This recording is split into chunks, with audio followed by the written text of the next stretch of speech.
third webinar on energy statistics and on energy balances and CO2 emissions. And I hope that you're all doing well. And so let's get started. So just a little recap of the agenda. So today we are at the third webinar on energy balances and CO2 emissions. And tomorrow we will finish with the first series of statistics training on energy prices and taxes and energy efficiency indicators. And next week you will start with the modeling session with Arnaud. Before we start with the technical part, let's us again quickly look at some of the housekeeping rules to make our session the most effective. So the entire event will take place in virtual using Zoom. We recommend that your microphones are turned off during the presentations to avoid background noises. If you have any questions for us, please use the Q&A box or the chat box, but ideally the Q&A box so that everyone can see the questions and answers. And also after each presentation, we have a question and answer session where you can ask us any question you have.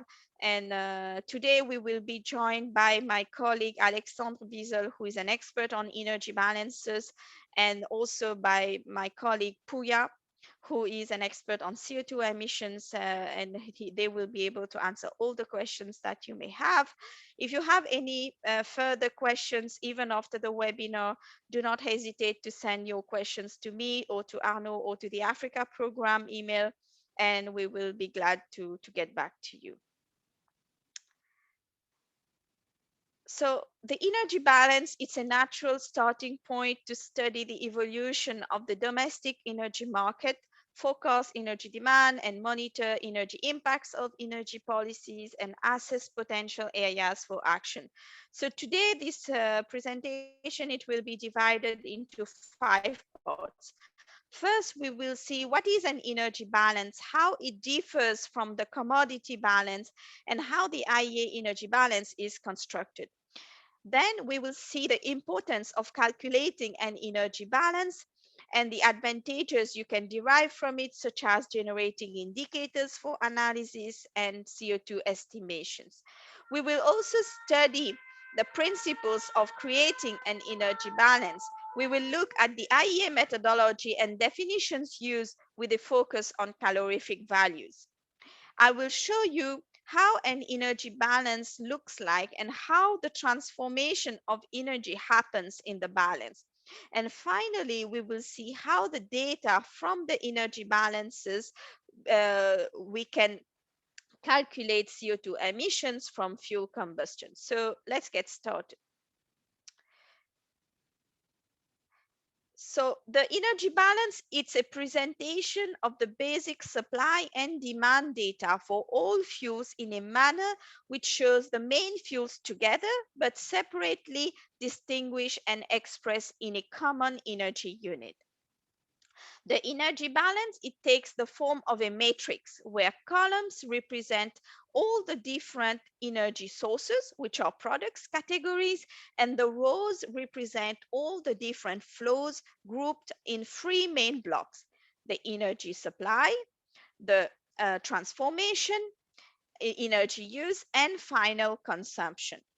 To develop an energy balance from the set of commodity balances, there are 2 main steps to do. First, all the data are converted in a common energy unit in order to allow to compute the total column for products.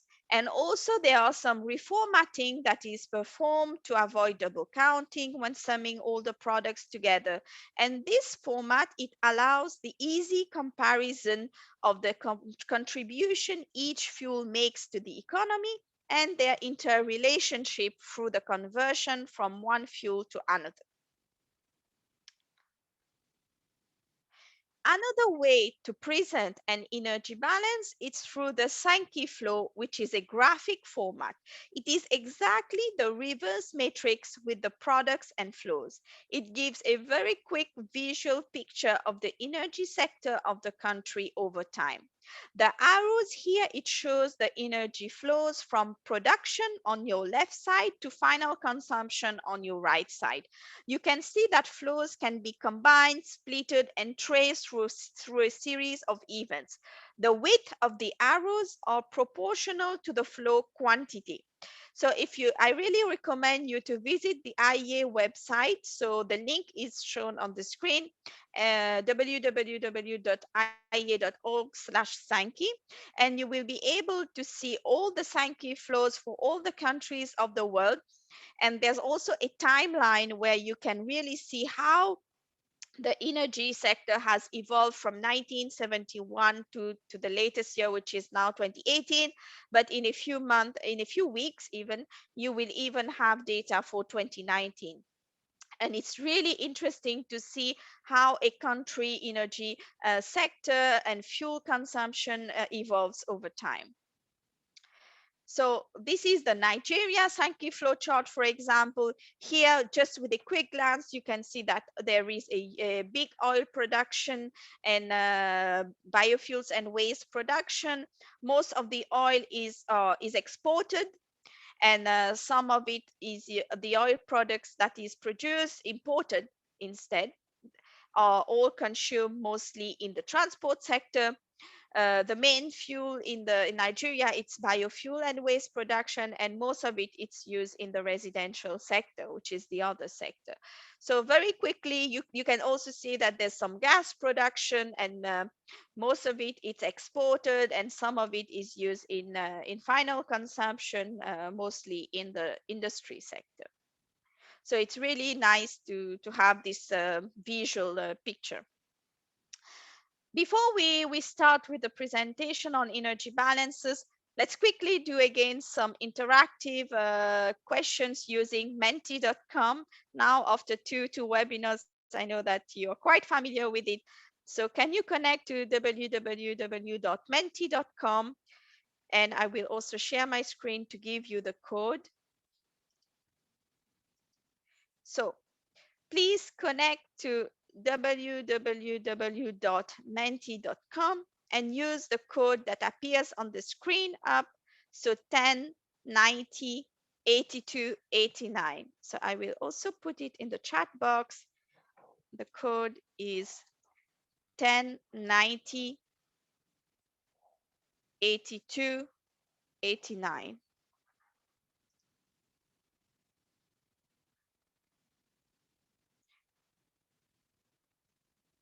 So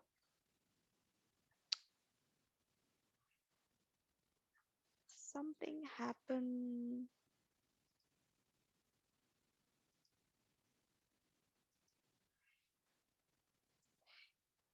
So please connect to www.menti.com and use the code that appears on the screen, which is 1090 82 and 89. I just put it in the chat box as well, and reply to the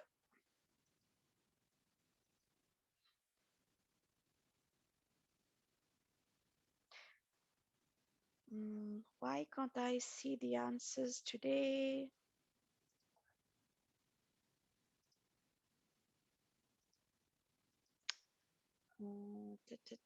Show results. Okay, very good. So please, we have 12 answers.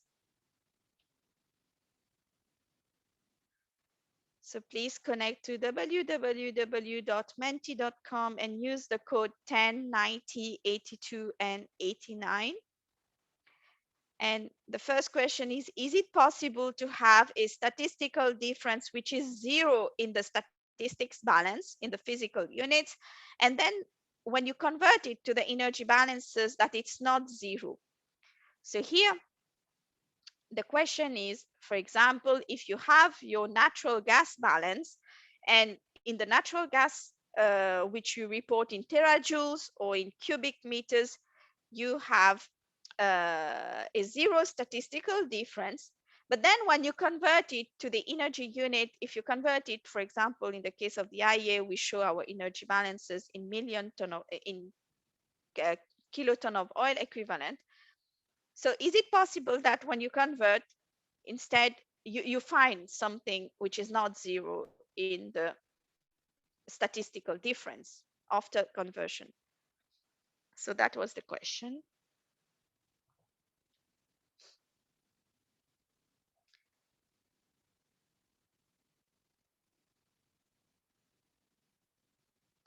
So many of you said no, it's not possible, but we have a few colleagues that said yes, it's possible to have a statistical difference that's zero in the statistics table and not zero in the energy balance. Let's look at the right answer now. And the right answer is yes, it's possible. And we will look at this in more details in the presentation. And the reason is that if you're not using correct calorific values, it's possible that when you convert a physical unit into an energy unit for the different flows, if you're not using the appropriate calorific values, you might end up with a statistical difference, especially, for example, if you're using some wrong calorific values for your supply side, and your demand side, you're using other calorific values which are not in coherence with your production or your trade, then you might end up with a statistical difference in the energy balances. So that's again emphasize the importance of collecting the right calorific values. Let's look at the second question. In an energy balance, you see a positive number in the total column of a transformation flow. Is it possible? Or is it right? So in an energy balance, if in the total column, you see a positive number in the transformation block flow, so is it possible? For example, again, let's take the example of a refinery. You have crude oil that enters your refinery, you have oil products, that is the output of your refinery, and then the total column will be the sum of the different products. And as you know, your input is reported with a negative number, your output with a positive number. Is it possible to then have a positive number in the total? So there are three possible answers here. Yes, this means that the transformation efficiency is very high. No, transformation output are always equal to the inputs and total are always equal to zero. No, totals are always negative because transformation efficiencies are always lower than 100%. So in an ideal world, what do you think is possible? Give you some time to think about it and let us know.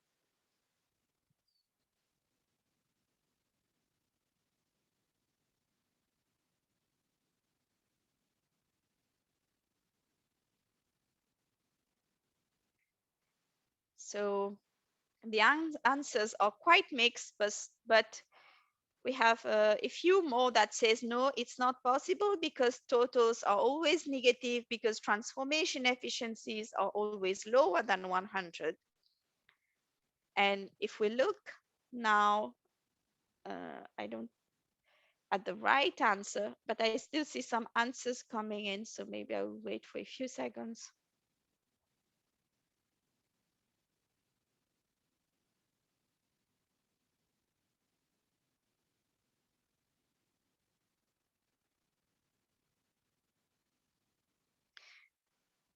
So it's a bit mixed between yes, this means that the transformation efficiency is very high.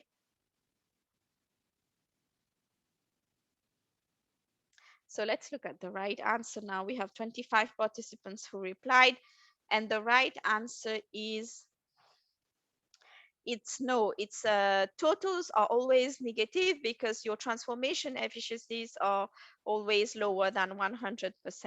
So because it's not possible to create more energy than when you put it in energy terms. In physical terms, sometimes because of density and all, this could be possible, but in an energy balance, efficiencies are always lower than 100%, and so your total column of the transformation flow, it should be negative.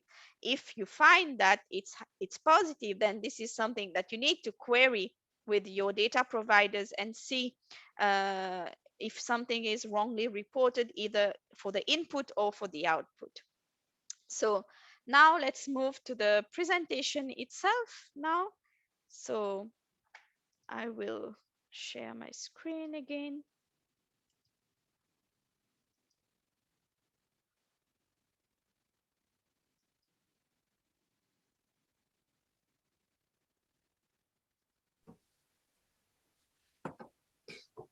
Now, let us see in more details the importance of calculating an energy balance and what you can derive from it, such as generating indicators for analysis and CO2 estimations. The energy balance is a way of reporting energy data in a common unit and with products aggregated by category. It has many benefits and uses. By presenting all the data in a common energy unit, the energy balance allows users to see the total amount of energy used and the relative contribution of each different source for the whole economy and for each individual consumption. It also allows comparison of the shares of each source in the energy supply of a country and in each sector of economic activity. Different countries can be compared when they are calculated with the same methodology. With an energy balance, you can develop various aggregated indicators such as consumption per capita or per unit of GDP, and to estimate CO2 emissions from fuel combustion. A country can determine its dependence on energy imports or exports. With an energy balance, it is possible to analyze energy efficiency. The statistician also uses the energy balance as a high-level check on the data accuracy, as large statistical differences in energy units, apparent energy gains, or large losses in transformation processes may all indicate underlying data problems. Also, it allows us to have a good basis for making forecasts and projections to achieve climate goals and to check that policies in place are well implemented.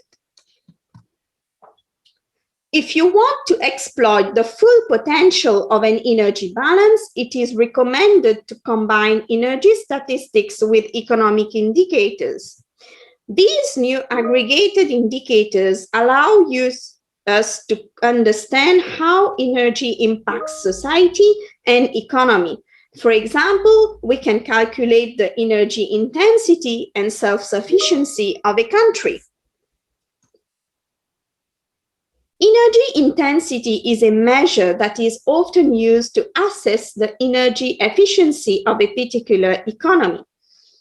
The numerical value is traditionally calculated by taking the ratio of energy supply to gross domestic product, indicating how well the economy converts energy into monetary output. The figure on the left side shows us how primary energy use and GDP have changed globally over time relative to a normalized year of 1990. As you can see, GDP and total energy supply are decoupling, and this can be due to several reasons such as structural changes and efficiency improvement. In sub-Saharan Africa, the energy intensity is decoupling less quickly than globally. Obviously, low energy intensity is the desired goal because it represents an efficient allocation of energy resources to generate wealth and a high quality of life. So it is logical to expect energy intensity to increase and for GDP and energy use to be closely coupled during the initial stages of development of a nation, since the early years of access to electricity and utilization of more abundant energy includes many energy-intensive activities. The developing economies will need to produce a tremendous amount of cement for roads and buildings, as well as steel for automobiles, appliances, and telecommunication infrastructures. These will be new users, some of which will naturally be energy intensive. We can also compare countries to see where each other stands for. In this graph on the right side, you can see that OECD countries are less energy intensive compared to non-OECD countries for the reasons I mentioned before. In sub-Saharan Africa, the differences between countries are quite large. Some countries, such as Democratic Republic of Congo, is more energy intensive compared to Ghana.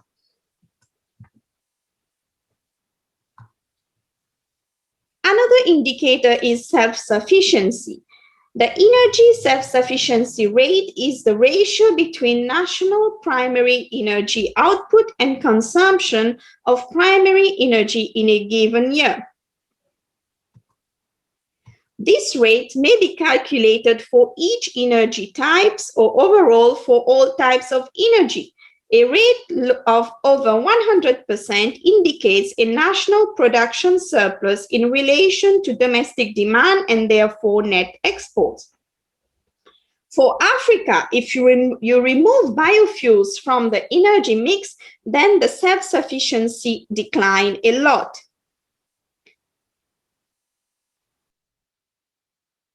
In sub-Saharan Africa, a very high self-sufficiency rate is due to the top oil producers. Now, if we compare the self-sufficiency by country, we see that again there are differences because of biofuels and waste. For example, for Uganda, the self-sufficiency can seem very high at around 90%. But if we look at the energy balances, we see that there is a very high share of traditional biomass in the energy mix. And if not accounted, we see self-sufficiency drastically decreasing to 16%. Conversely, for Nigeria, who is a strong oil producer, self-sufficiency even increased because most of the oil is exported and biofuels consumed domestically. However, concerns for oil producers in Africa are on the midstream infrastructures, namely refinery, and countries will indeed import most of the finished products beside a large national oil production. In the case of Ethiopia, if we remove biofuels from the self-sufficiency, then Ethiopia is producing only 20% of its energy demand. Another indicator is the residential consumption per capita. So how much are we consuming at home? In this chart, we can see that the difference between OECD countries and sub-Saharan Africa is quite large. In sub-Saharan Africa, we consume 50% less energy in residential sector compared to OECD countries. However, traditional biofuels used in sub-Saharan Africa is quite large and inefficient, and the useful energy consumed per capita is much lower. This is how the picture looks like if we exclude solid biofuel consumption, which is very inefficient consumption per capita in sub-Saharan Africa. we see that the gap with the OECD is even higher and consumption per capita is very low. Now, let us look at the methodological assumption underlying energy balances. As you know, energy data are generally collected independently across different commodities. To develop an energy balance from the set of commodity balances, there are two main steps. The first one is to convert the natural units in the different commodity balances, that is for coal, oil, gas, renewables, and electricity, to the chosen energy unit. Here it is kiloton of oil equivalent in the IEA balances, but many countries use terajoules. By multiplying by the appropriate conversion equivalent for each natural units, which are calorific values. The second step is some format changes. We need to do some reformatting in order to avoid double counting when summing all products. We need to rearrange the converted commodity balances along one another, rearrange certain of the rows, and introduce a sign convention in the transformation sector. What is a calorific value? It is the amount of heat obtained from one unit of the fuel, and it is the only way to convert a fuel quantity from natural units, that is mass or volume, into energy units, that is kTOE. It is very important to collect good quality calorific values in addition to good data in physical units. As you can see, in this commodity balance, there is no statistical difference. But when we convert to the energy balances using calorific values, then a statistical difference appears. Why? If we look carefully at the calorific values in the middle table, you will notice that the calorific value for the input to electricity and consumption is different from the production and imports. This is something to query with the country. So as you can see, calorific values can be a good check for data quality control.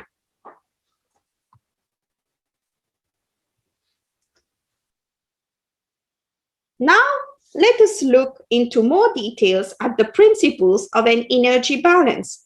The main methodological choices underlying energy balances that can differentiate the final balances layout across organizations are as follows. The IEA energy balance methodology is based on a common unit of account and on the calorific content of the energy commodities. The IEA balances are expressed in terms of net calorific value. The change from the original units to tons of oil equivalent implies choosing coefficients of equivalence between different forms and sources of energy. When constructing an energy balance, it is necessary to adopt conventions for primary energy from several sources, such as nuclear, geothermal, solar, hydro, wind, etc. For each of these sources, there is a need to define the form of primary energy to be considered. There are essentially two methods that can be used to calculate the primary energy equivalent of these sources: the physical energy content method or the partial substitution method. Also, temperature adjustments made by countries should also be taken into account. And finally, we have to know if the balance is based on a fiscal or a calendar year basis. First, we have to choose an energy unit. Then we have to choose the energy unit. It can be any energy unit. It can be British thermal units, ton of oil equivalents, joules, watt hours. The unit of account adopted by the IEA is the ton of oil equivalent. which is defined as 41.868 gigajoules. This quantity of energy is within a few percent equal to the net heat content of 1 ton of crude oil. The conversion of the IEA energy balance to any other energy units would be straightforward. The choice of the ton of oil equivalent is based on the history of the IEA creation after the first oil crisis. The difference between the net and the gross calorific value for each fuel is the latent heat of vaporization of the water produced during combustion of the fuel. This heat is lost and cannot be recovered. For coal and oil, the NCV is about 5% less than the gross. For most forms of natural gas and manufactured gases, the difference is approximately 10%, while for electricity and heat, there is no difference as they are not combusted. The use of net calorific values is consistent with the practice of the statistical offices of the European Communities and the United Nations, and most importantly, it represents the useful energy. Generally, the IEA adopts country-specific, time-varying, and for some products, flow-dependent net calorific values supplied by national administrations for most products. For coal, the IEA has adopted specific factors supplied by the national administrations for the main categories of each quality of coal and for each flow or use. For natural gas and crude oil, specific factors have been used for production, imports, exports, and electricity generation based on consultations with experts from the national administrations. In the case of oil products, the IEA applies regional calorific values. So now we know how to convert combustible fuels in energy units, but what about nuclear, hydro, and other renewables? Why is it so important to compute this input, the primary energy equivalent? Because it is important to quantify the primary energy supply in order to calculate the total energy supply. A very important methodological choice is the definition of the primary energy equivalent for the electricity and heat produced from non-combustible sources such as nuclear, geothermal, solar, hydro, and wind. The information collected is generally the amount of heat and electricity produced, represented in the balance as an output of the transformation. Conventions are needed to compute the most appropriate corresponding primary energy input to the transformation, both in forms and in amount.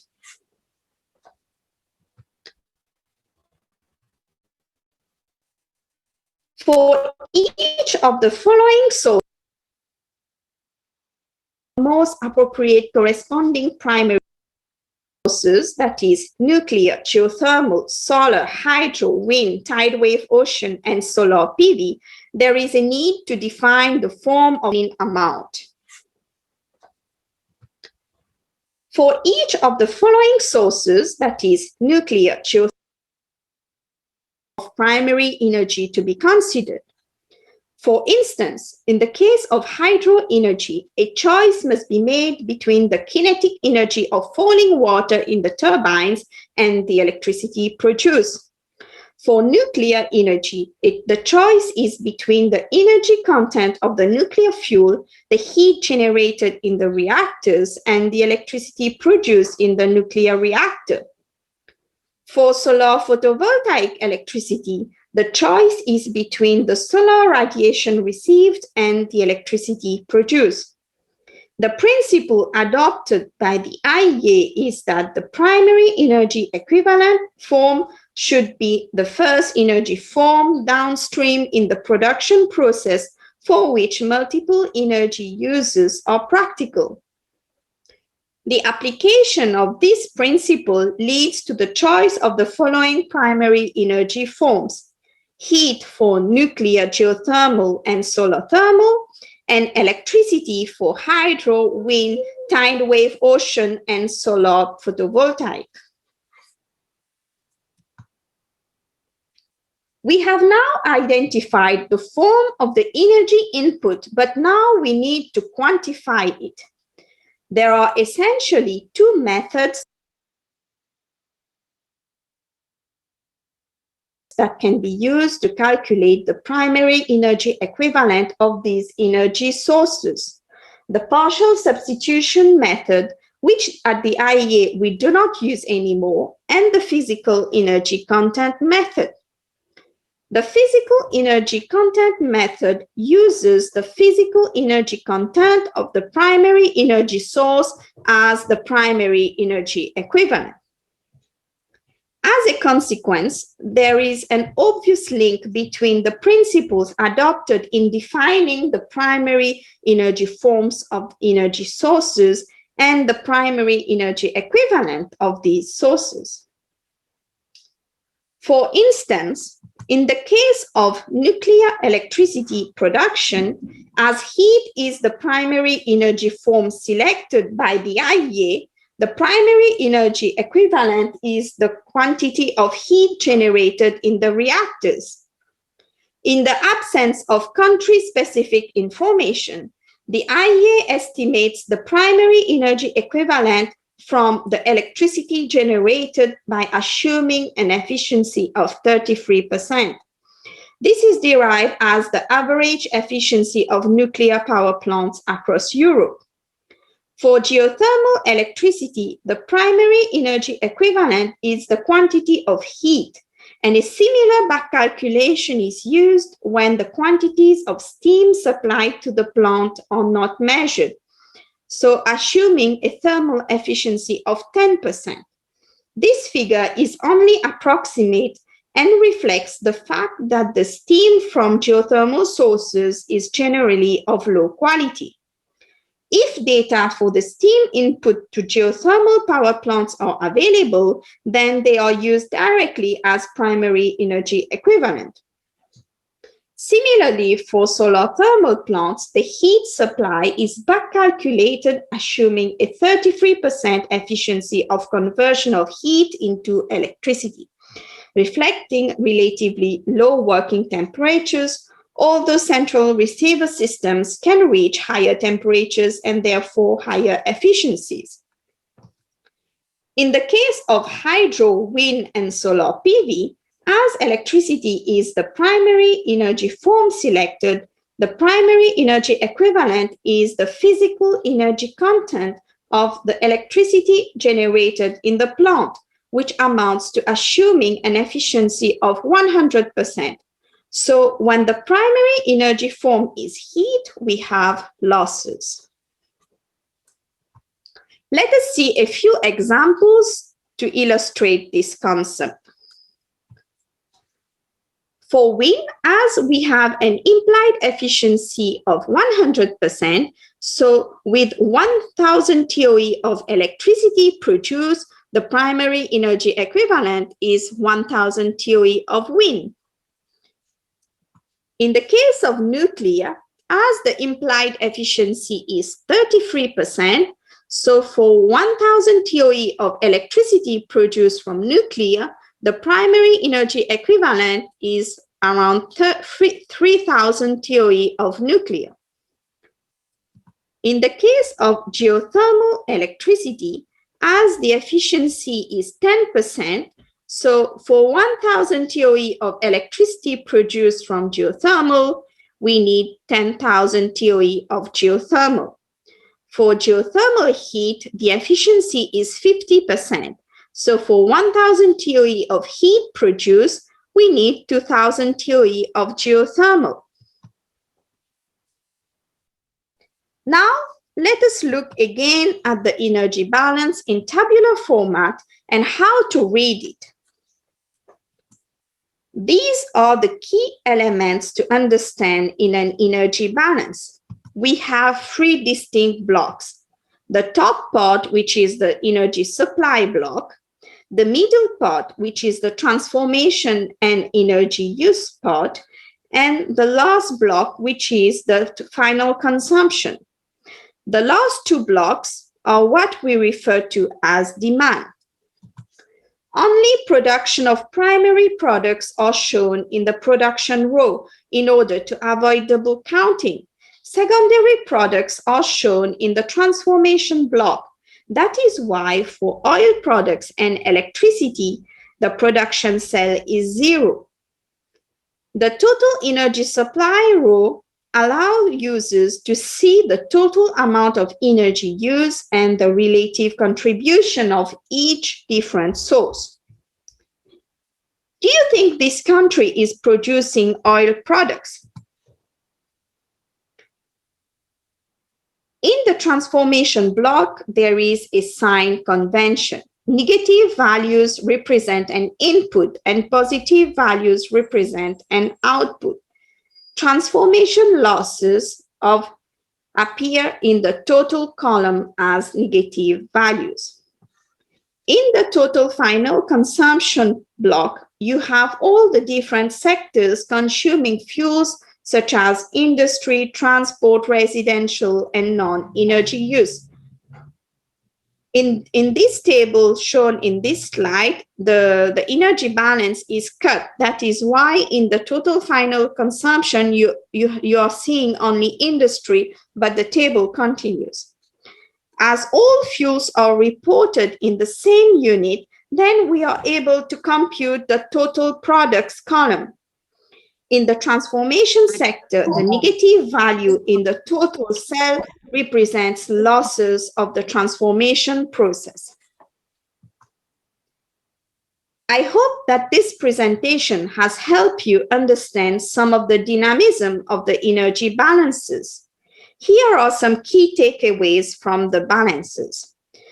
Good energy balances are a compact source of energy information and is very convenient to use. However, a good energy balance requires good quality statistics, and not only in terms of data, but also calorific values. It also enables statisticians to run accurate checks of energy statistics, such as efficiencies, losses, etc. Also, they are the foundation for basic energy indicators, energy account, CO2 emissions estimates, and for modeling. So now let's make a pause and take some questions. So I am joined by Alexandre Biesel, who is an expert on energy balances. And so, hi, Alex. Hi, Zakia. Hi, everyone. So if you have questions on what you have just seen on energy balances, please tell us in the question and answer box, and we will be happy to answer.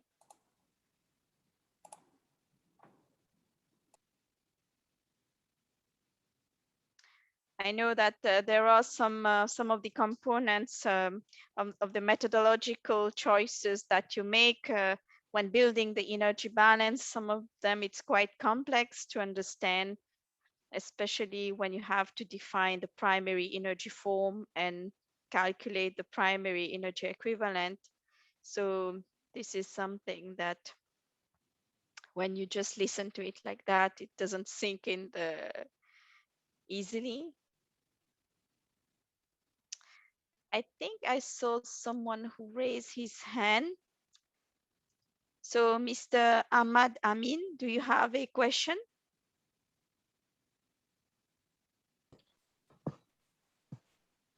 Hello, good morning. Hello. Hello, good morning. Good morning.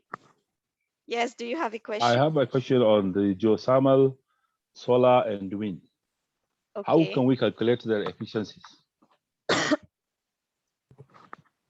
This is my question, please.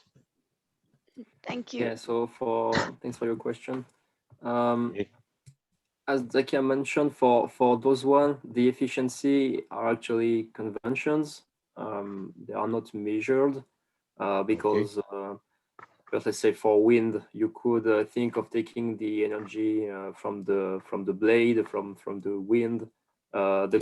The convention for the wind turbine is that let's take the energy that can be used, that is useful to account of, and this one is the electricity output of the wind turbine. Hence, the efficiency of the wind turbine is taken 100% because we're just measuring the electricity output on the wind. And this is the same for hydro and solar PV for Okay. electricity production. However, for the renewable energies, for which you convert heat, for which there is a conversion, you convert heat to electricity. This heat Yeah. could be used for something else, and that's why you have a different efficiency for geothermal or solar thermal for producing heat or producing electricity. So the conventions here are, as you can see on the screen here, 10% for geothermal, as the heat temperature is lower than solar thermal, for instance, and 50% for heat. And for solar thermal are the efficiency are as presented. So the input is back calculated from the output. Some countries, however, do measure for geothermal, like the heat. We know that Iceland reports both input and output, so can have slight differences here. But the general rule is the input is back calculated from the output using those conventions. Yes, because usually you know the output, you don't know the input, and unless you are really able to measure the input by default, you can use the implied efficiencies that appear on the screen here. So 10% for geothermal electricity, 50% for geothermal heat, 33% for solar thermal electricity, and 100% for solar thermal heat. That's what most countries for which we collect data at the IEA, we apply those efficiencies. And as Alex said, there are very, very few countries that are really able to measure the input um, in a precise way. The example of Iceland is a good one. But for non-OECD countries, I think in 100% of the cases, we apply those implied efficiencies. We have a few questions arriving in the question and answer box. So the first one is, could you please recap the key structural features of the IEA energy balance? So maybe let me find again that slide while you.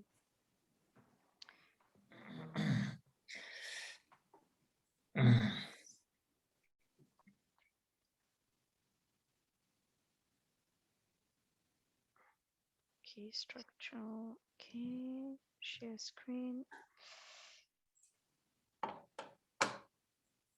So this one.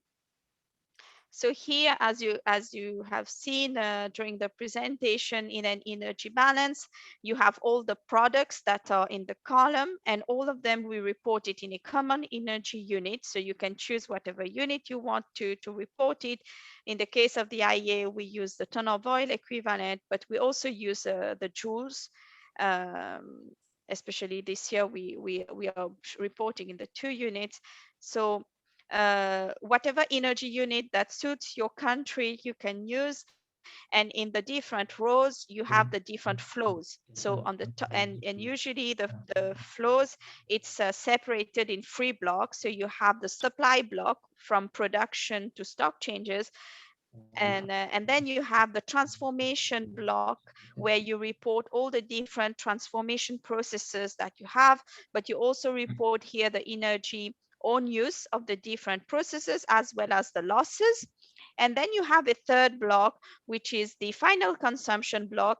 And there you have industry, transport, residential services, agriculture, fisheries, whatever the different sectors that you have in the final consumption block. So these are the three main blocks that characterize an energy balance. And then within that balance, you have some sign conventions. So in the supply block, you will report only primary products. So for example, in the case of oil, you would report only your crude oil, but not oil products. Oil products, it's a secondary product. So whatever production that you will do of oil products, this is a transformation output. So that would be reported in the second block. And within the second block, of transformation, you have sign conventions. So here, negative values represent an input and positive values represent an output. And then you have the total column. And in the total column, it's the sum of all the products. And the total column usually represent the losses of the different transformation.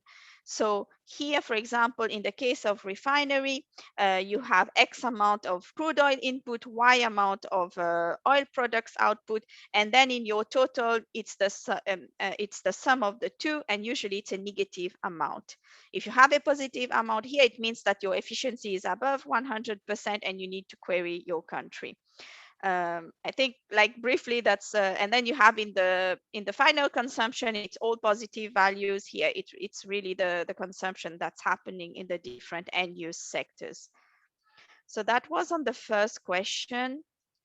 um, the second one is, I have seen the energy balance of Brazil. It is a book containing balances for each product, industry, sector of the economy. I think it's just a comment, this one. Yeah, that's a comment from the first point, I think. Yeah, so that's fine.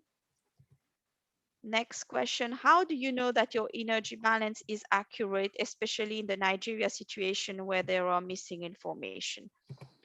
So there are, maybe Alex can tell you a bit more about the checks that we do on when looking at an energy balance in general. Yeah, so there are several steps here. I guess the question is on the statistics in general. So of course we are checking the consistency of the balance to see if all the flows, all the old numbers are correctly reported at the right place. But then I guess the question is more on the missing information, like on the statistics. So they're obviously not measurements for all flows. So a lot of flows in the balances are actually estimated, mostly on the consumption side. So there is not single answer on this. If you think of the biofuels, for instance, they are not necessarily even traded, so not measured.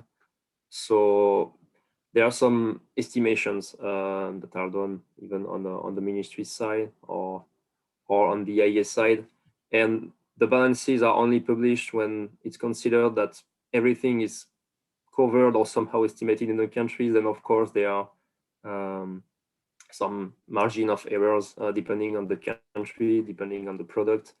But when a country is published here in the IEA, it's when we think that all products are covered with at least some estimates. For more details on how it's dealt with Nigeria, I cannot answer you directly on this because I'm not building the statistics for Nigeria myself.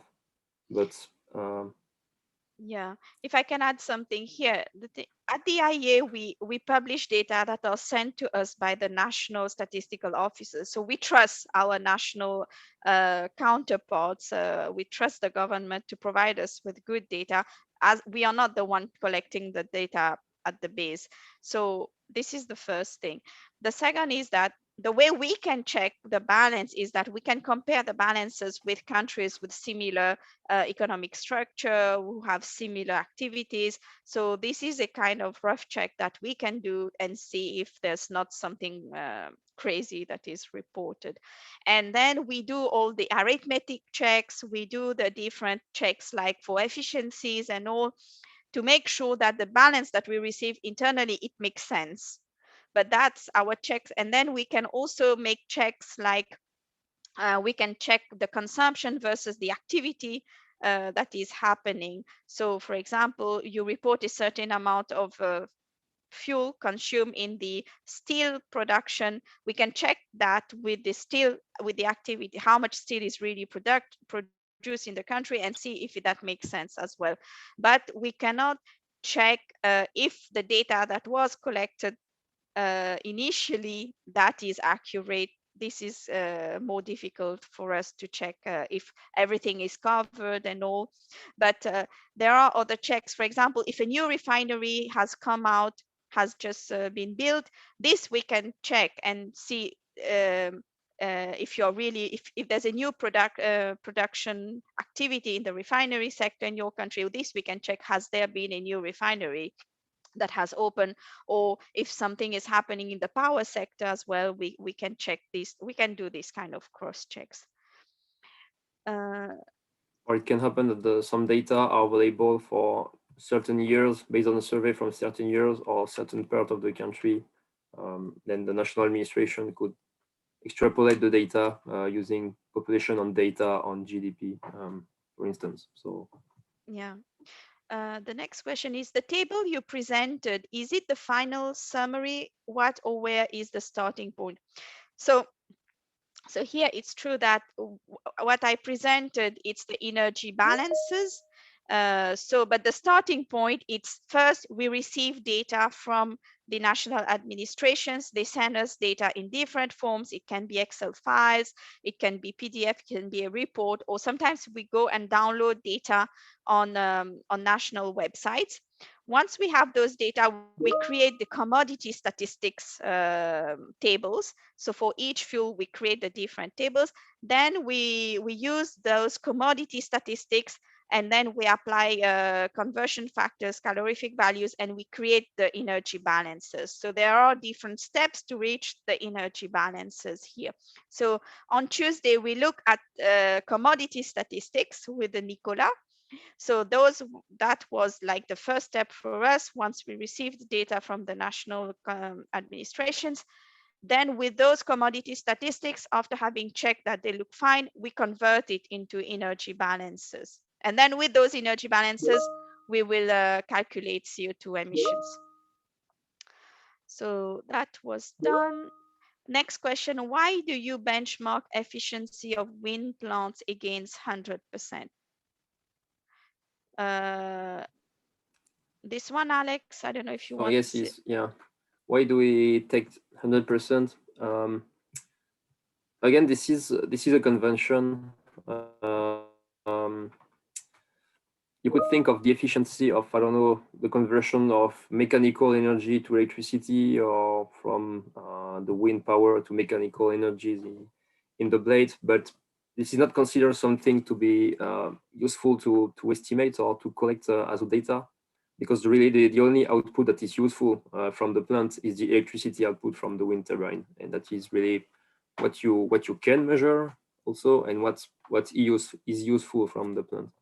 So there is not really an interest in, at least for wind turbines, to add another layer of transformation, so to have another product. So as you measure directly the electricity, of course, the efficiency is 100% of electricity to the grid.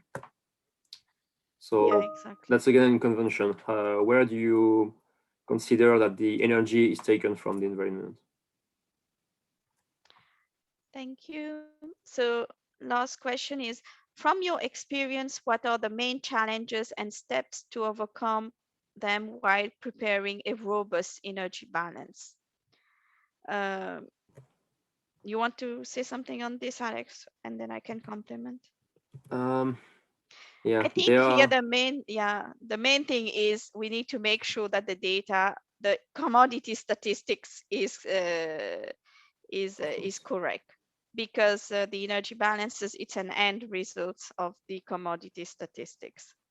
Yeah, of course, it's firstly the main input data that are important. Then the consistency is, well, something that you can solve, but at first the completeness of the input data, to be sure that everything is accounted, is, I think, one of the main challenges. And then always think that you have the time dimension in the balances, and it's sometimes difficult to keep the same methodology through years, as the companies that are submitting data are always evolving in the way they are counting the data. So there is also the consistency in time, to have a robust time series that is also quite a challenge, as sometimes you need to revise all the historical data, but isn't yeah, and also easy. So. calorific values. This is one of the important steps when converting energy statistics to energy balances. You need good calorific values, that makes sense, in order to avoid having statistical differences which do not exist in the energy statistics in the energy balances. And yeah, what else? What other challenge? Yeah, I see mostly completeness and Yeah, consistency, like consistency through and time I and think good consistent methodology. metadata as well is important. Sometimes we see revisions in data, in the data we receive at the IEA. We saw some big changes in the trends and we don't know why. And then when we query the countries, then we understand that, okay, they have changed a methodology, but they start applying it, for example, just for 1 year or just for 2-3 years, but they don't apply it to the whole time series. And this creates break in the time series that we need to explain to the data users what are those breaks. Are they real breaks or just methodological breaks? Yes, that's an important point. There are some breaks. It's unavailable. All balances have some breaks, but it's important to monitor and to keep track of this in the metadata. So at least to know where would be the issues, the limitation of the balances. Yes, exactly. So I think in the Q&A box, we replied to all questions. Let me check if there are. There's someone else who raised his hand, Mr. Rafael Shinda. Would you like to ask us a question directly?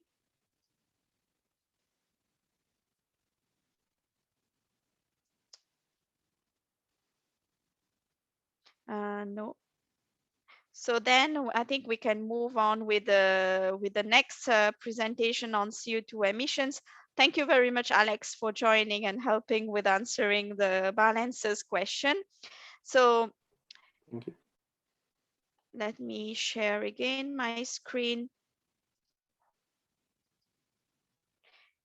So now we will look at how do we move from energy statistics to energy balances. So here, 2 seconds, please. I just have yeah. So Africa has been a minor contributor to global greenhouse gas emissions during the age of industrialization. Energy-related CO2 emissions in Africa has accounted for only 2% of global cumulative emissions from 1980 to today. Although Africa experiences important economic growth and energy demand growth in the IEA stated policy scenario, its contribution to global energy-related CO2 emissions increased to just 3% of total cumulative emissions by 2040 in the stated policy scenario. But Africa is in the front line when it comes to the effects of a changing climate on the energy sector. And beyond the impacts on cooling needs, climate change will also lead to increasing variability in generation output, notably hydro. And so planning and investment decisions for energy infrastructure need to be climate resilient. So let's do one Menti question before we look at the presentation. Please, yeah. So please connect to www.menti.com and use the same code as before. So 10, 90, 82, and 89. So please connect to www.menti.com and use the code that appears on the screen. So 10, 90, 82, and 89. And the first question is if you have your energy balance calculated with a reasonable level of granularity, can you estimate your country's CO2 emissions from fuel combustion?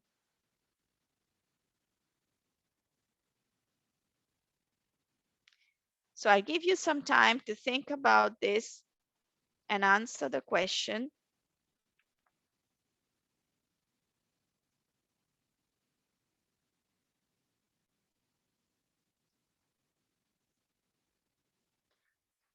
So we have some participants replying, if you have your energy balance calculated with a reasonable level of granularity, can you estimate your country's CO2 emissions from fuel combustion? Here there's three choices. Yes, you can by multiplying your total energy consumption by a fixed factor provided by the IPCC. The second possible answer is no more information needs to be collected. And the third possible answer is yes, you can use the standard IPCC carbon intensity for each fossil fuel burned in the country. And here the question is, if you have your energy balance calculated with a reasonable level of granularity, can you estimate your country's CO2 emissions from fuel combustion? So think of an energy balance. You have the different products, and how would you calculate your CO2 emissions?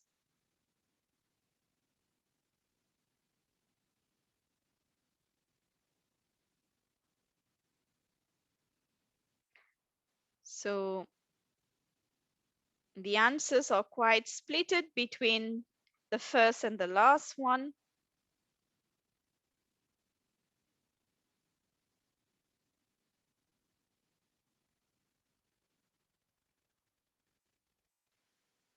The last one is winning. So let's look at the answer but there are still some answers getting it. So I'll give you some more seconds.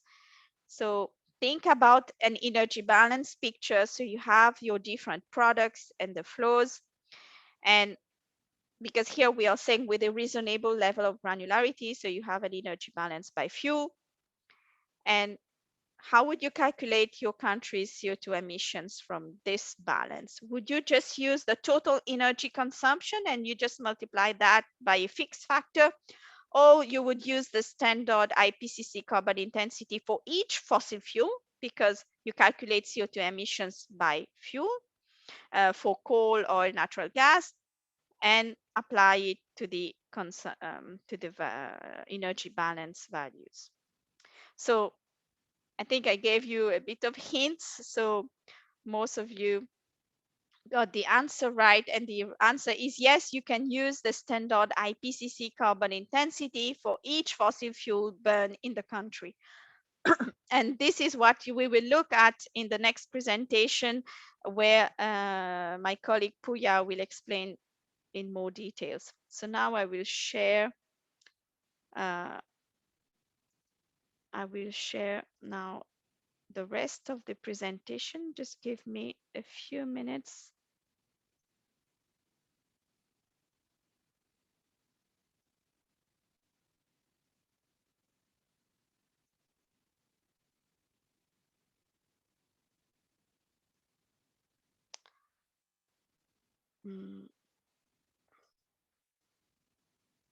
Energy account, CO2 fuel combustion.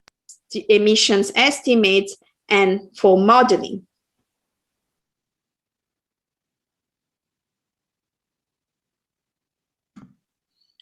This chart represents the global CO2 emissions from fuel combustion.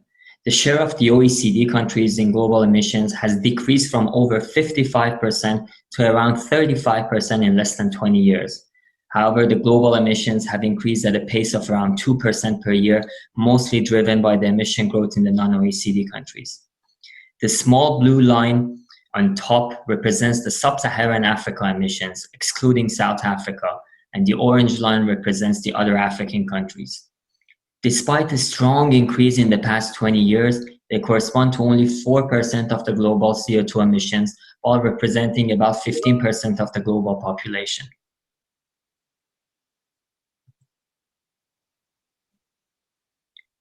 Credible and validated energy data are pivotal in providing high-quality emission estimations and greater confidence in the policy analysis. Access to comprehensive data enables detailed analysis of key sectors, fuels, and driving factors of emissions, both on a country-specific and global levels. This figure represents the sectoral share of CO2 emissions in the OECD, non-OECD, Africa, as well as a few African countries. The electricity and heat generation correspond to about 2/3 of global energy-related CO2 emissions from fuel combustion.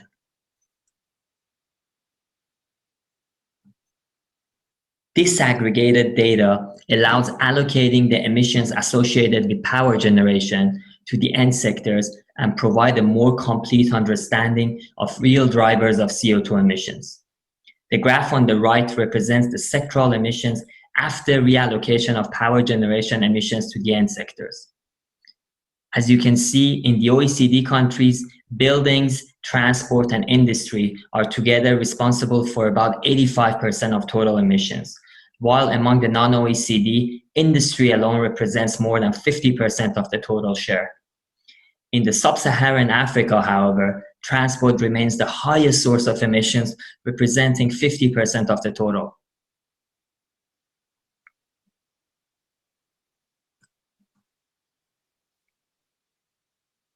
Detailed emissions data enables populating matrix, which can be used to discuss the macroeconomic driving forces behind CO2 emissions and provide insightful input for effective energy and climate policy making. The formula on the top is known as the Kaya identity, which allows decomposition of the total CO2 emissions into 4 macroeconomic factors: population, GDP per capita, total energy supply per GDP, and CO2 emissions per unit of total energy supply. As illustrated in the graph on left, among the OECD, decreasing the energy intensity of the economy alongside lower carbon intensity of the energy mix have been driving the emissions down. On the other hand, among the non-OECD countries, increase in population, GDP per capita, and carbon intensity of the energy mix have been driving upwards trends in CO2 emissions, while the reduced energy intensity is slightly offsetting this increase.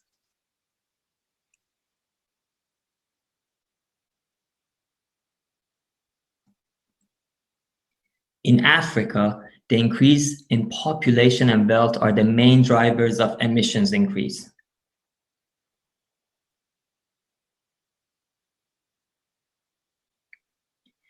Most of you are perhaps already familiar with the concept of greenhouse effect. CO2 alongside methane, N2O, water vapor, fluorinated gases, and ozone are known as greenhouse gases.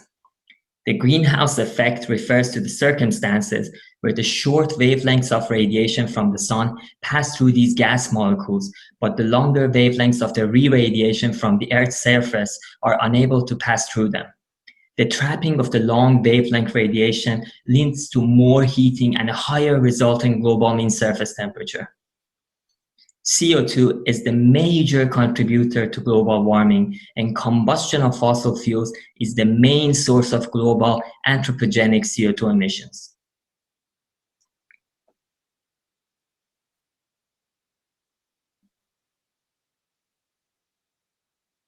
The burning of fossil fuels affects the concentration of CO2 in the atmosphere. Before the Industrial Revolution, the amount of CO2 in the atmosphere was about 288 ppm. We have now reached about 414 ppm, and we are on the way to doubling the amount of CO2 in the atmosphere by the end of this century. There's currently a strong scientific consensus globally regarding the role of emissions caused by the anthropogenic activities in increasing of global mean temperature. According to the IPCC Special Report of 1.5 degrees C, global temperature increases by the end of the century is likely to reach up to 5 degrees C above the pre-industrial levels if the current policy trends are continued and no significant action is taken.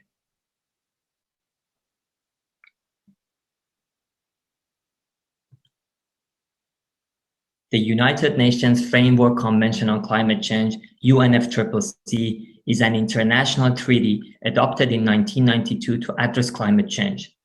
Starting 1995, the parties to the convention have met annually to assess progress in dealing with climate change. In year 1997, the Kyoto Protocol was adopted and established legally binding obligations for the developed countries to reduce their greenhouse gas emissions. At the 21st Conference of the Parties, or COP21, in Paris, countries approved a new global climate change agreement, the famous Paris Agreement. The aim is to limit the global average temperature increase to well below 2 degrees C, with efforts to limit this further to 1.5 degrees C. The Paris Agreement was adopted in 2015 and came into force in 2016, with 187 countries ratifying it. In COP26, which is planned to be held in November this year, countries are expected to communicate or update their national climate targets.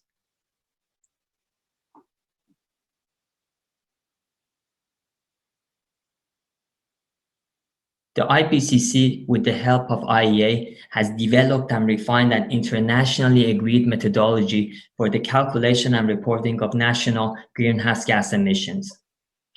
The guidelines is called the 2006 IPCC Guidelines for National Greenhouse Gas Inventories Reporting, which is caused and used by the countries to report their emissions to UNFCCC. The IEA estimates of CO2 emissions are based on this credible international methodology. It's important to note that according to the IPCC guidelines, countries report their emissions under 5 different categories, as listed on the page. IEA deals with category 1, which corresponds to energy-related emissions only. Moreover, the energy-related emissions are divided in 3 subcategories under the guidelines. And the IEA estimates cover category 1A, which corresponds to the CO2 emissions resulting from fuel combustion of fuels only.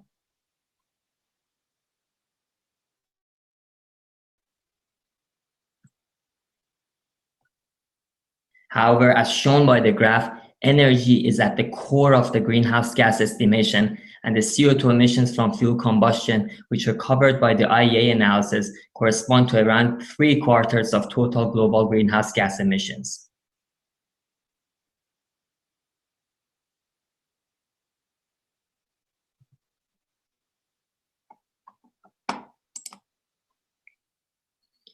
IEA CO2 estimates are based on globally recognized guidelines throughout the process. Our data collection process starts at the country level from national statistical or energy offices, where we collect energy data in physical units in the form of IEA energy statistics, which you are by now familiar with. From there, and based on the international recommendations for energy statistics as published by UNSD, and with the help of the net calorific values for various fuels, this information is put together in energy terms and forms the IEA energy balances, as it was discussed in detail earlier today by my colleague. Finally, and with the help of the default emission factors and methodology provided by the IPCC guidelines, IEA CO2 emissions are estimated. It's important to note that the IEA estimates of CO2 emissions from fuel combustion are a global database obtained following harmonized definitions and comparable methodologies across countries. However, they do not represent an official source for national greenhouse gas inventory submissions to UNFCCC.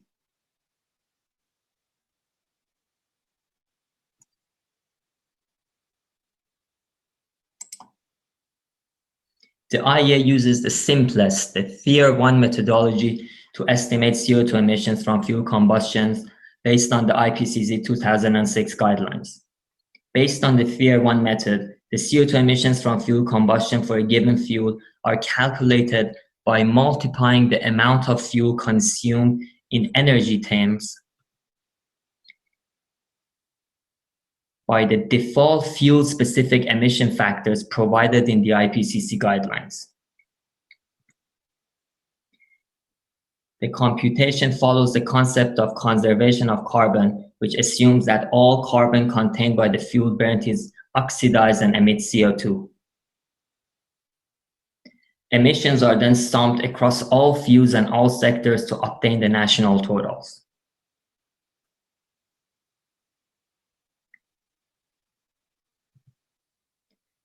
It is also important to note that various fuels have different emission factors.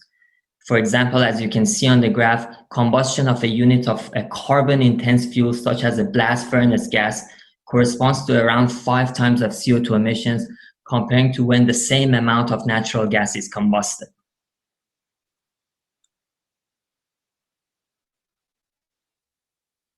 And now to conclude, there's a scientific consensus regarding the role of anthropogenic CO2 emissions in increasing the greenhouse gas concentration in the atmosphere and the global warming.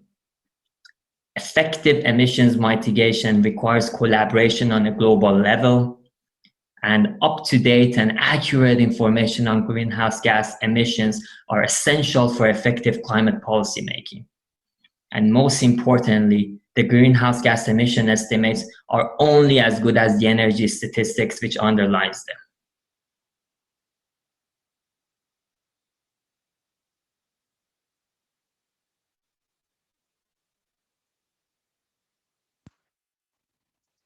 So that was the end of the presentation.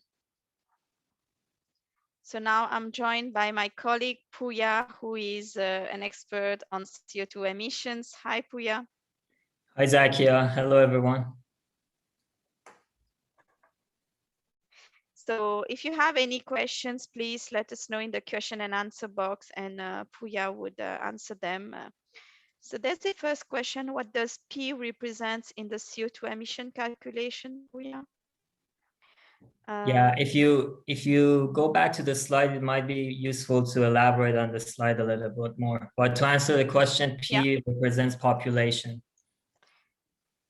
Wait, let me try to find.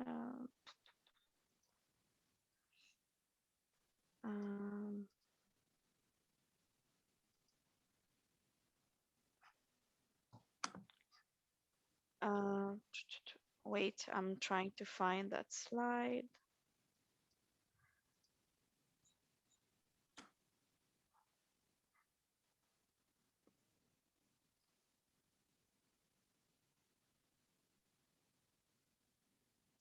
So maybe I can just...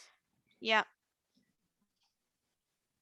You found the slide, or should I just answer the question? Yeah, so essentially the formula we saw on the slide is fuels have different emission factors.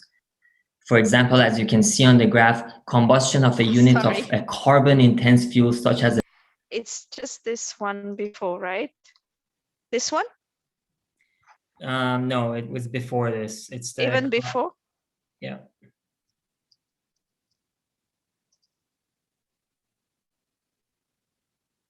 After? Sorry, I'm just...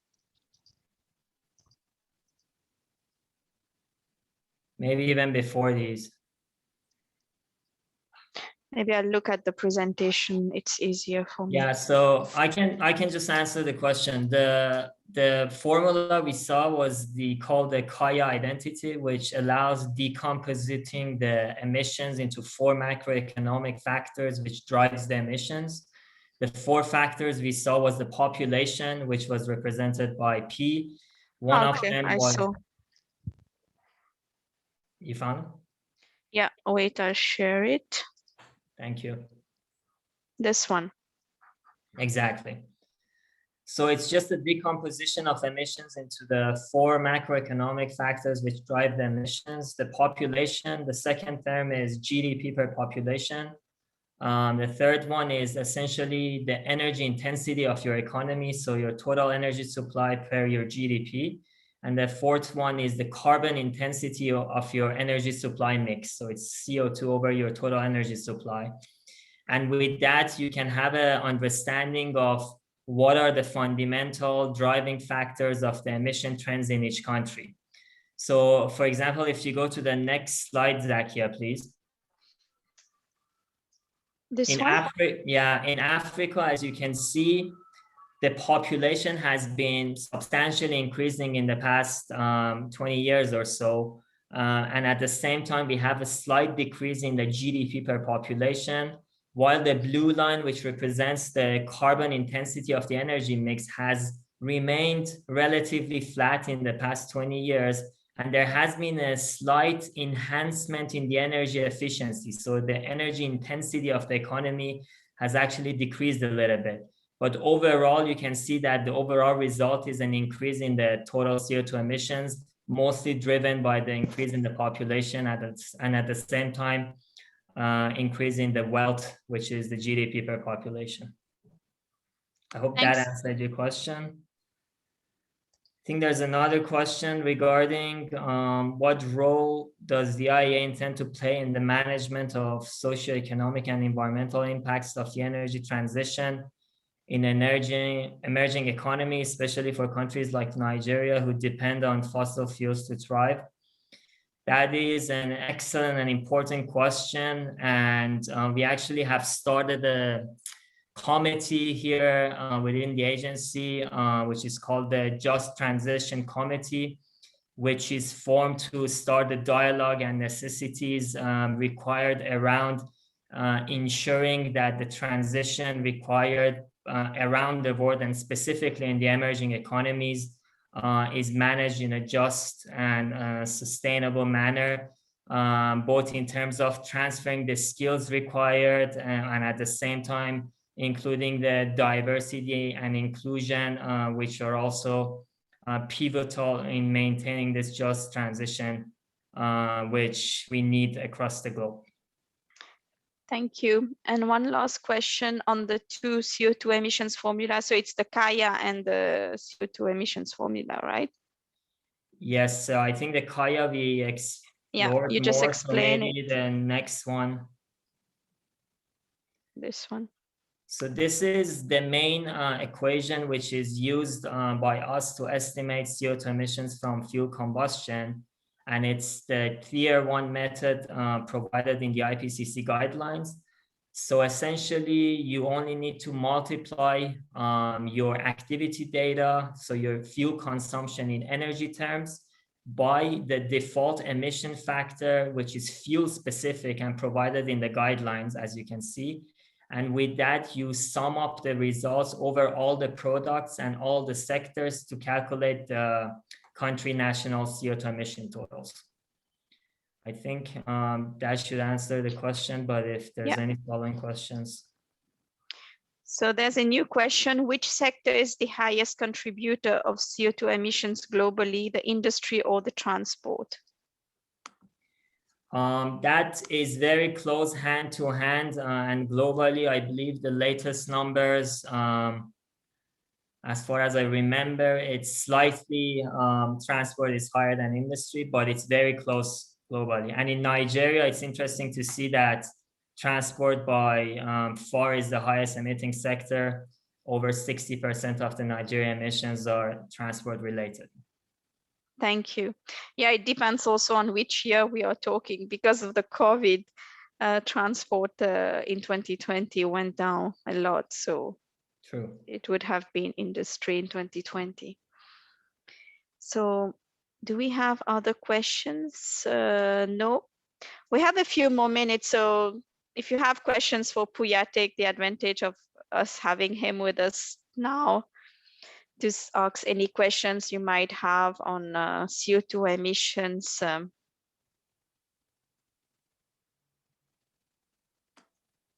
We have two participants who raised hand, Mr. Ahmad Amin and Obinda Jershon. Would you like to ask the questions live? Yes, please. Please go ahead. Hi, Priya. Thank you for the explanation about Kaya analysis. I was just looking at the formula for CO2 emissions. You have 4 components. One is population, then you have GDP per capita, then you have energy intensity. The last component, which is the CO2 divided by the total energy supplied. Could you tell me why you added that? The reason is because the total energy supplied is not the total energy consumed. And so why do we have to include that in the formula? Yes, thank you for your question. Zakia, maybe if you go back to the slide, I can elaborate on that.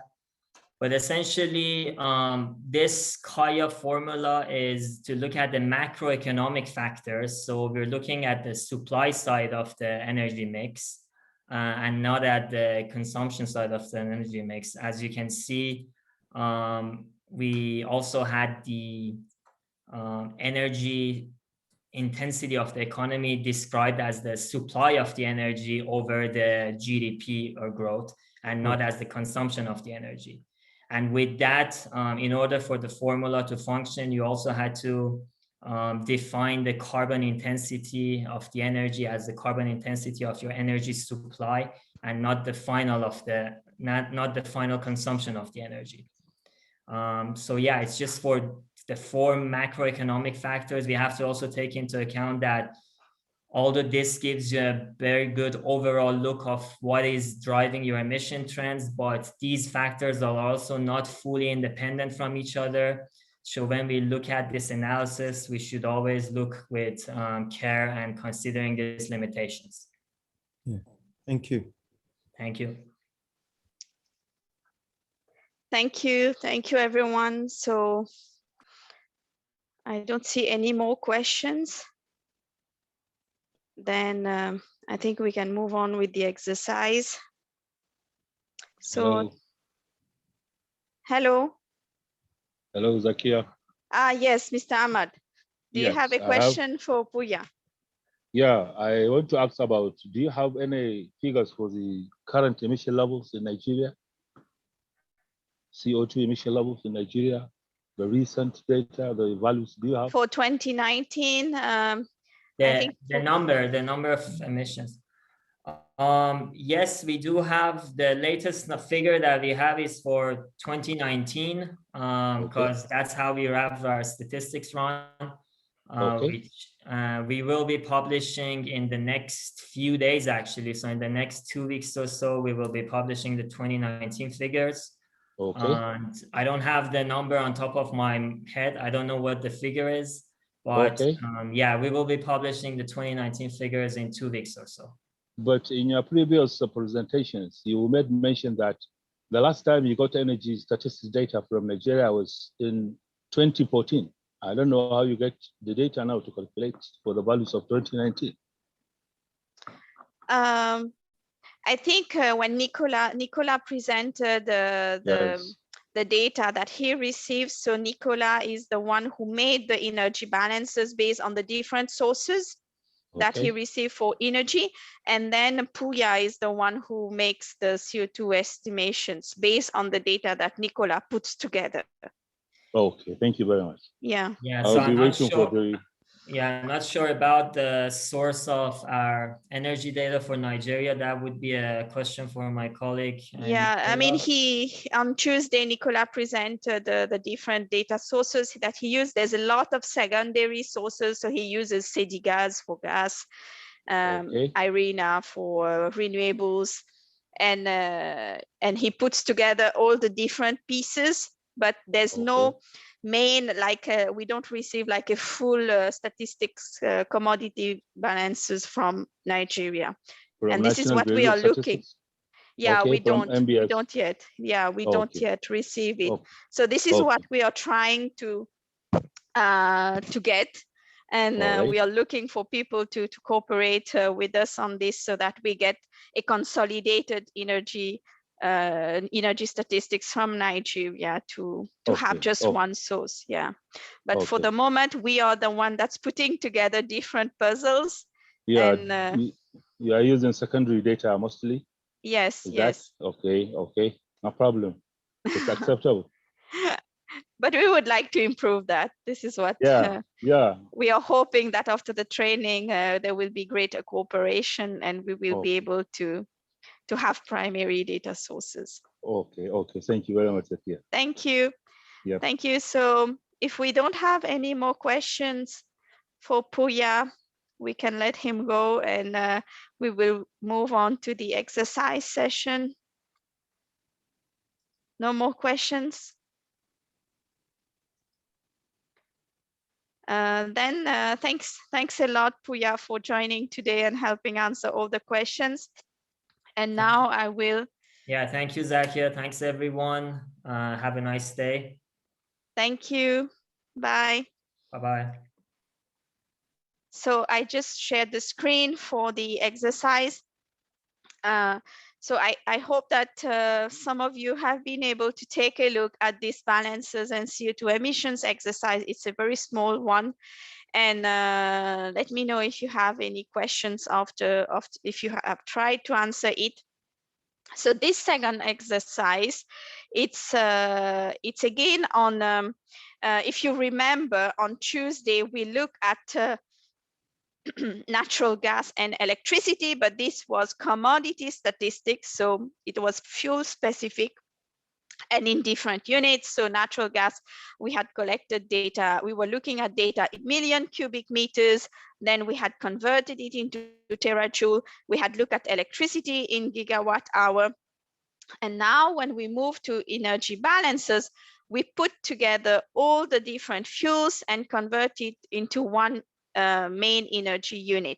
In this exercise, we have used terajoules, but as I said, when you build your energy balance, you can use any energy unit that you want, because it's easy to convert one energy unit to another. It's a direct conversion.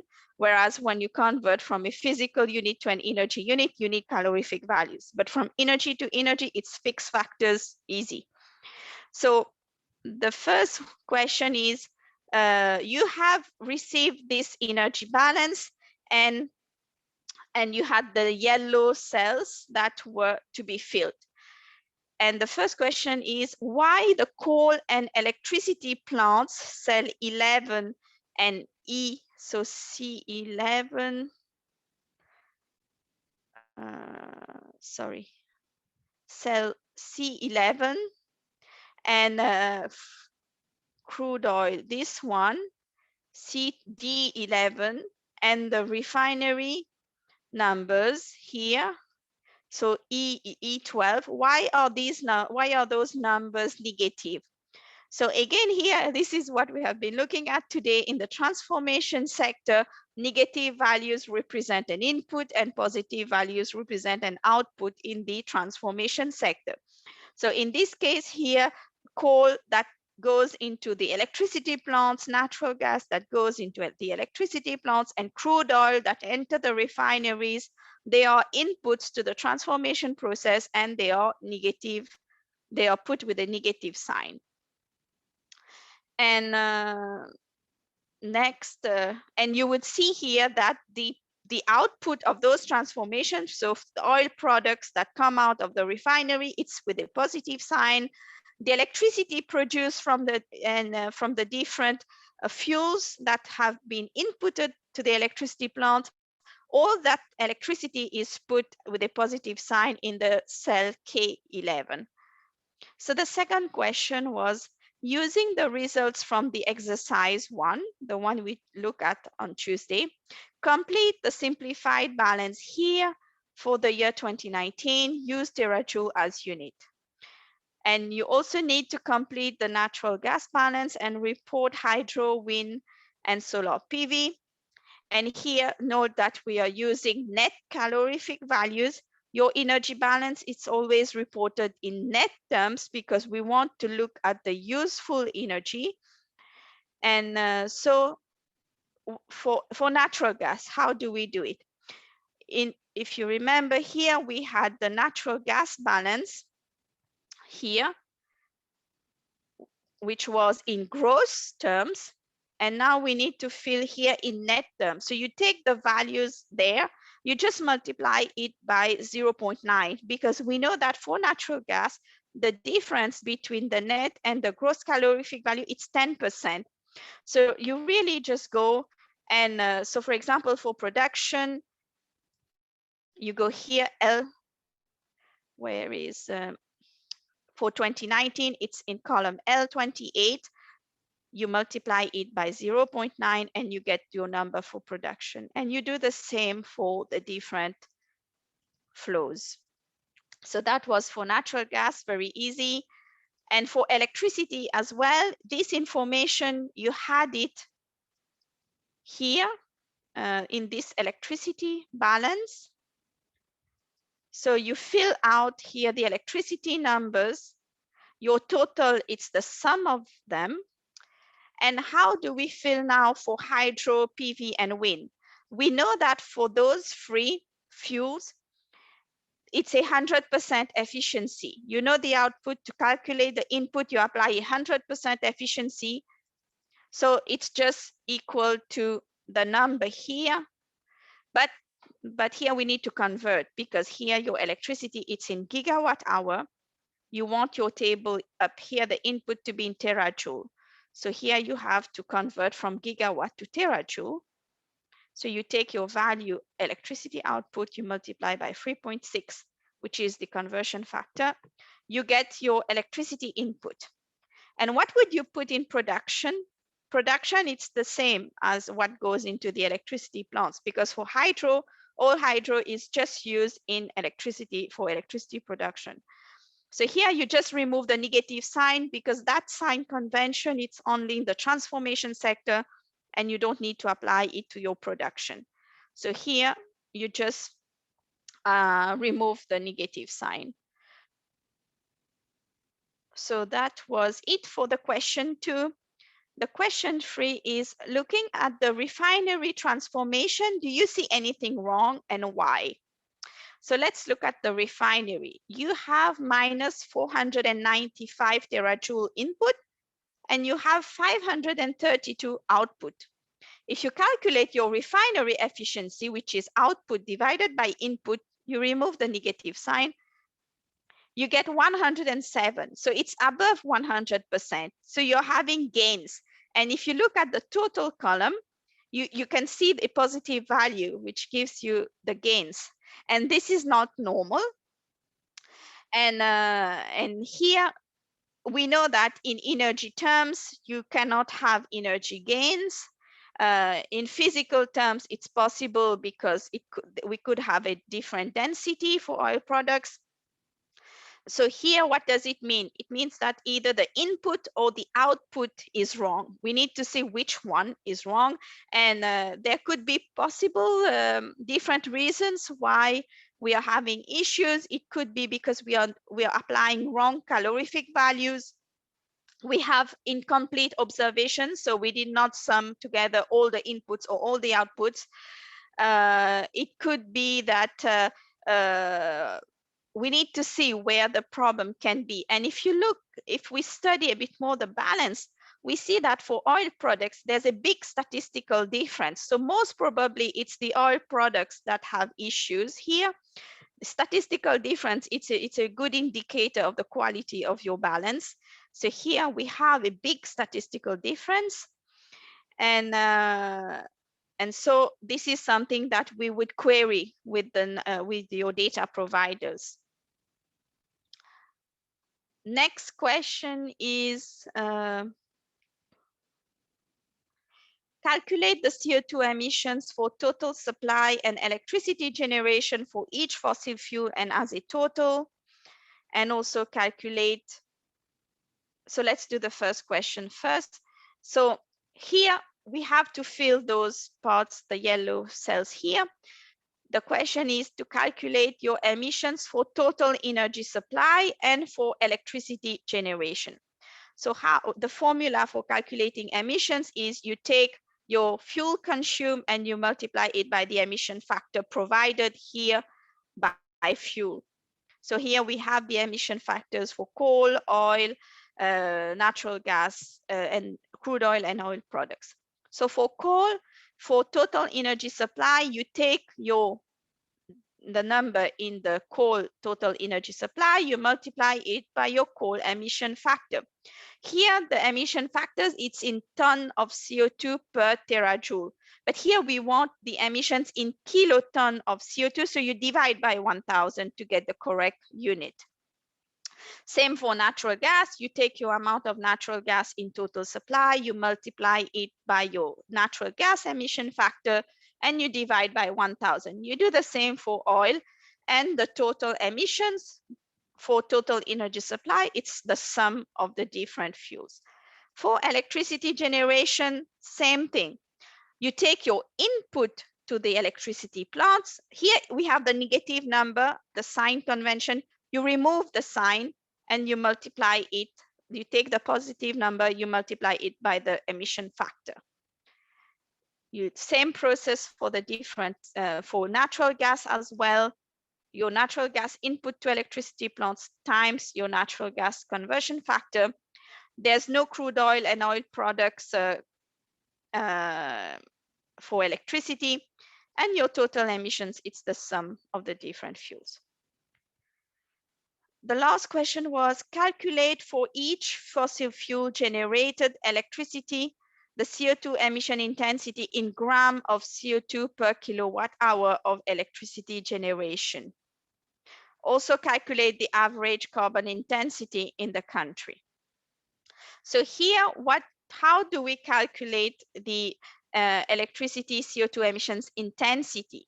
So here you take your total electricity output by fuel and you divide it, you take your emissions, you take your total emissions, electricity generation emission, you divide it by your electricity generation, and then to get gram of CO2 per kilowatt, you will multiply it with 1,000.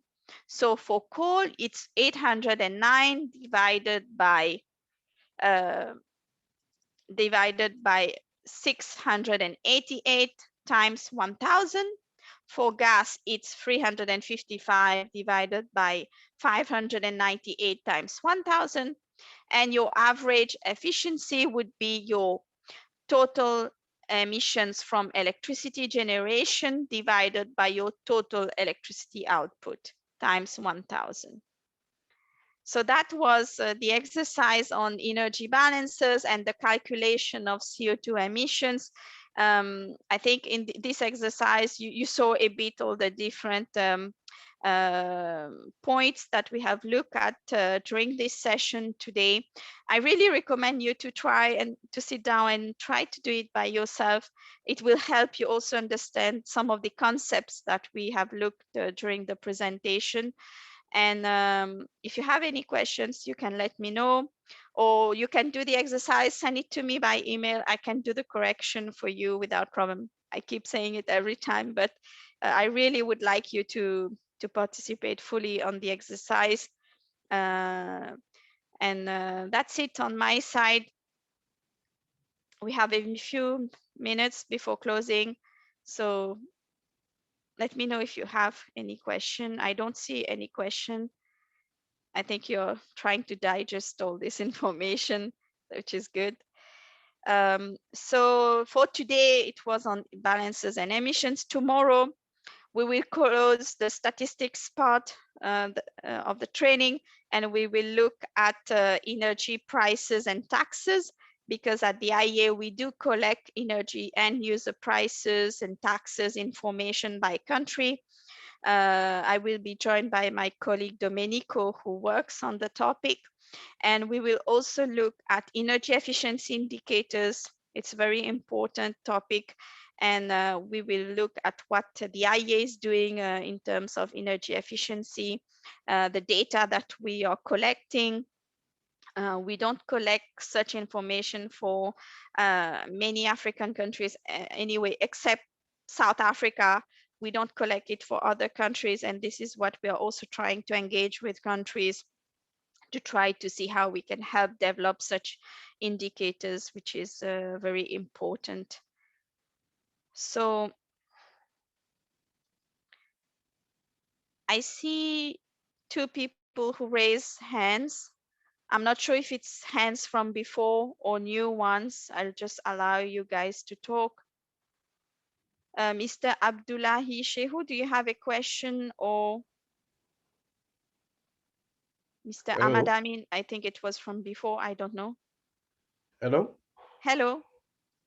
Hello. Good morning. Good morning. Yeah, my name is Sheikh Wabilai from National Bureau of Statistics. Yes. I feel privileged to be in this class. The lecture is rich, very educative. Thank you. But I don't know if it is possible for us to get some of this material as we progress with the next lecture so that we can have it to review of what happened before the next class. Yes, I mean, for the exercises, normally you should have received it by email when Arno sent out he sent out an email last week with all the presentations on the Google Drive, but also the exercise handbook. If you have not received it, write to me, zakia.adam@iea.org, and I will send it to you. I know one participant this morning asked me, and I sent him by email the Excel sheet. So let me know. I can send to you by email. Okay, I'll write to you after this class. And as I also said, all the webinar is being recorded, and after each webinar we put it on YouTube, so you can access the whole session on YouTube. So in case you missed a bit or you had connection issues, you can always listen to everything after, and it will be accessible even after the whole training. And you can always come back and review some of the concepts. Okay. Thank you very much. No problem. Thank you. Thanks for the good job you're doing. Thanks. So if we don't have any more questions or comments, I think it's time to close. So thank you very much for the high participation and for attending for the whole 2 hours. And there were a lot of interesting questions, and it was a pleasure for me to lead you today. So tomorrow we meet again at the same time, and I wish you a nice afternoon and a nice lunch break. Thank you, everyone. Bye.